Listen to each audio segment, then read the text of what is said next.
प्यारे बच्चों, आइए उसी वेक्टर को हम आगे बढ़ाते हैं।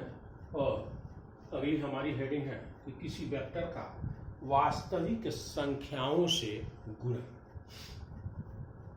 किसी वेक्टर का किसी वेक्टर का वास्तविक संख्याओं से गुणन, मतलब कहने का ये, जैसे सपोज कर लीजिए कि ए आपके पास एक वेक्टर है। ये अब कोई भी रियल नंबर ले लिया जाए, जैसे आप के को ले लिए,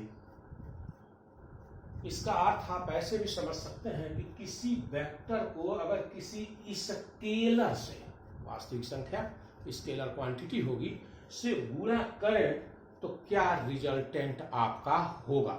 यानी किसी वेक्टर को किसी स्केलर से गुणा किया जाए तो हमको एक वेक्टर राशि ही प्राप्त होगी। कह सकते कि यह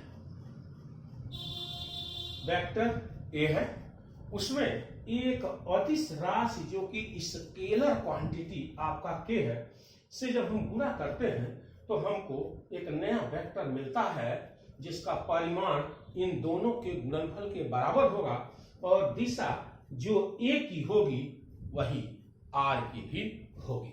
जैसे पीछे आप पढ़े हुए हैं संवेग, जो कि द्रव्यमान गुणे वेग के इक्वल होता है। यानी किसी यम द्रव्यमान की वस्तु का अगर वेग भी है तो उसका संवेग p होगा। ये देखिए, v वेक्टर क्वांटिटी है, v आपकी जो है कि वेक्टर क्वांटिटी है और यम स्केलर क्वांटिटी है। v वेक्टर क्वांटिटी को और यम स्केलर क्वांटिटी को रिप्रेजेंट करता है।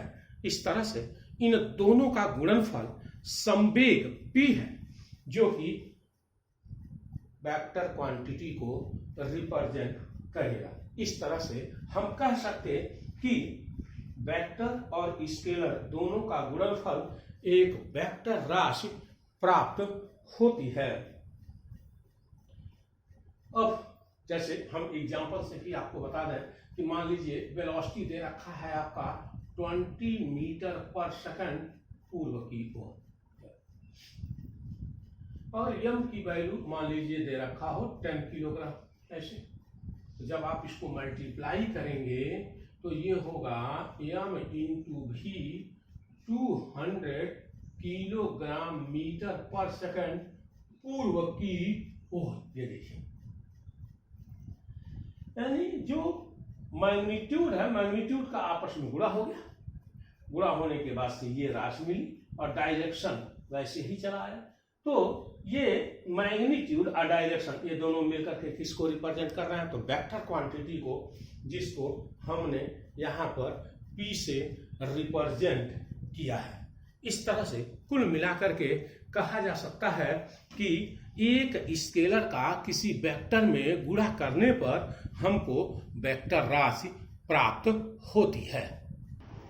अब आइए इसी प्रकार से हम डिवाइडेशन को भी देख सकते हैं। बिल्कुल सारी चीजें वही हैं और हम कह सकते हैं कि अगर किसी वेक्टर को किसी स्केलर से डिवाइड किया जाए, जैसे इसी को ले लीजिए, मान लीजिए कि ए वेक्टर था और के आपका स्केलर क्वांटिटी था।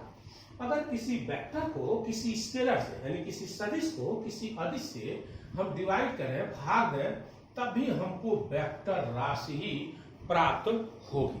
तो ये दोनों हमको ध्यान में रखना है कि किसी वेक्टर में किसी स्केलर से अगर हम मल्टीप्लाई कर रहे हैं तो वह भी एक वेक्टर राशि को ही रिप्रेजेंट करेगा, और अगर किसी वेक्टर को किसी स्केलर से डिवाइड कर दें तब भी वह जो है कि एक वेक्टर क्वांटिटी को ही रिप्रेजेंट करेगा। जैसे आप पीछे पढ़े, अगर कोई फोर्स है और इस फोर्स को स्केलर क्वांटिटी यम से आप डिवाइड कर दें तो हमको एक्सीलरेशन ए प्राप्त होगा।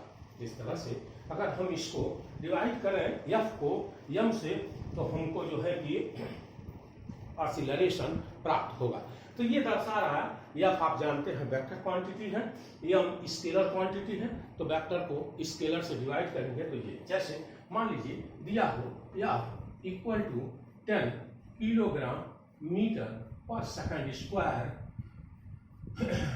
उत्तर की ओर ऐसे, और एम की वैल्यू अगर 2 किलोग्राम दे रखा हो तो फिर जब इनको आप डिवाइड करेंगे तो ए की वैल्यू आएगी निकल करके 5 मीटर पर सेकंड स्क्वायर उत्तर की ओर।